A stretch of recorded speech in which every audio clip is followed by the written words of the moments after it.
Araw mga katukod, update tayo sa alaga natin Shih Tzu. Tara. Yan na po sila. 6 weeks old. 6 na linggo na sila.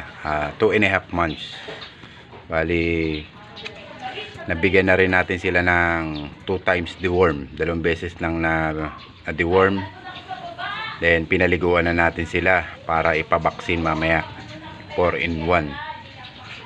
Yung pagpapaligo sa kanila ay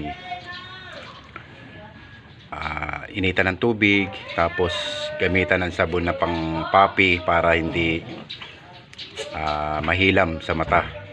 Kasi pagka ordinaryong sabon, matapang yun, mahihilam sa mata ang mga alaga nating puppy. So papaliguan sila, quick shower lang o saglitang pagpapaligo lang para hindi ma-stress ang ating alaga. Then punasan ng tuyong basahan, tapos binlower ko saglit, tapos ito ngayon nasa arawan sila para hindi malamigan. Yun lang mga katukod, maraming salamat sa panonood. Bye.